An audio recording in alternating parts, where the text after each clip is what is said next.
Hello everyone, welcome back to another episode of What's in the Box. I'm your host Mark Ion, and this week we'll be covering Soulfall by Small Box Games. Okay, so I've got the box. This box was not sealed, no cellophane, so I have not opened, well, I've opened the box. I haven't opened anything and popped anything out yet. I do want to warn everyone that I have the Kickstarter edition, so there are two things that are not going to come in the retail game, but I will point those out and make sure you know what those are. So first, as you would expect from small box games, it's a small box, pretty thin, not quite pocket sized, a little bit bigger than Flip City, which I recently did time-wise. I don't know what order this is going to come out in. I do want to say I'm excited to be opening Soulfall. I think it's probably going to be the first game that I cover in all three videos, starting here with What's in the Box, and then I'm going to move into a Let's Play, and then hopefully, after I've played enough, I'm going to do a How Not to Play Like Will Wheaton of it. So, I've opened the box. First thing, we got the deck of cards. It's 42 Lord cards. The components, I'll read them out later. But a whole bunch of cards. That's your deck and other stuff. They're sealed. Then we've got an art booklet. This was Kickstarter exclusive. Just a real close-up of all the Lord's pictures and everything, so you can get a really better view. But not really necessary. Kind of cool. The artwork is amazing. I have to say, very beautiful artwork. Now, the Kickstarter edition comes with two different boards, two different double-sided boards. This one here that has the island, which if you can look really closely, you probably can't see it from this view. But there's a hole here where you can't place, guys, maybe you can see, probably not, that's really bad light. But there's an area here of 4 hexagons where you can't actually place nomads or outposts. Giving it another aspect. It doesn't do a lot, but nomad placement is a big part of this game. So what it does come with is here you have there's a 2-player board indicated by 2 dots down here at the bottom, and the other side has 3 dots and 4 dots indicating that this is a 3 or 4-player board. I've seen this game played. I haven't played it yet, but a 4-player board, a 4-player game takes up pretty much every hexagon on the square, hexagon on here. I am not so sure. I didn't do the math yet, but I don't think there's enough for everyone to play all 40 of their nomad / outposts on this board. So it's a tight fit, and I think that's done on purpose, and that's kind of cool. So next we have our nomad tokens and the crystals that are used in the game. There's actually 2 sheets here. I'll remove the plastic. So, got 2 sheets. As you can see, the nomad tokens are double-sided. One side has the people, and the other side has the outposts.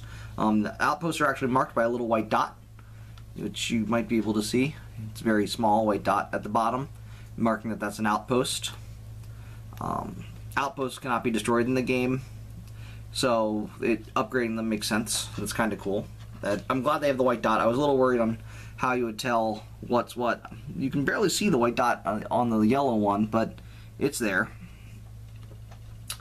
Then we got the rules. Nice cardstock rules. It's a trifold. Very pretty. This is thick cardstock. That's pretty impressive. And so, whoops. That's all the pieces. I'm going to pop everything out so we can get a better look at it, and I'll see you in a bit. Okay, so we're back. I'm done popping everything out and going through all the cards. So what we've got here is we've got our tower card. We've got our 3 play cards to keep track of your actions. There are 6 different Lord cards, 1 for each of the Lords. There are 4, these are the front and back of the same card. Basically explanation cards. Each one has a back that matches their race. They're actually pretty cool. Then we have 40 nomad / outpost front and back tokens, 10 in each of the player colors, and then we got, let's see, 16 shard markers or crystals. So I guess they're called shards. And so that's what it comes with. I do want to say, when popping out the player tokens, it was obvious that it was a picture that was put flat on the board. Here, let me get the board. Like, picture on the board, and then you popped it out. So some of them kind of stuck, but really didn't do any damage. Truthfully, I got more of the picture stuck to the disc rather than the actual trash part. So while it was a little sticky, I'm not really so worried about it coming off because it stuck to the discs much better than anything else. I have to say, the counters and everything really like glossy and smooth, and it's really nice texture to it. The cards are good, normal card stock, pretty much what you'd basically expect. The artwork is beautiful. Each of the lords has their own type of artwork, which is cool, and they correspond to each other, so you know which lord is which. So overall, it's going to be retail for 30 bucks. I think compared to other things that are $30, you definitely get your money's worth. I'm really looking forward to play this. I'm hoping to play it tomorrow if I can get people over. So yep, that's all for this episode. I'll meet you back at the wall of weaponry, and we'll be out. So I'll see you there. One last thing I wanted to make note of before I wrap this all up. I realized as I was cleaning up that I didn't have bags or anything to put it in. I know it's a micro-ish game. Not quite micro, but it's a small box game, as they say themselves. I realized I didn't have anything to put the tokens in, so I'm going to have to get baggies or something to put them in. It would have been nice to have something like that, something to separate them out, but it's overall not a bad idea. So with that, that's all for this episode of What's in the Box. I hope to see you with the playthrough video that I do for this. I also hope you continue to watch all our other videos. And please remember to share, like, and subscribe. And as always, remember to stay geeky.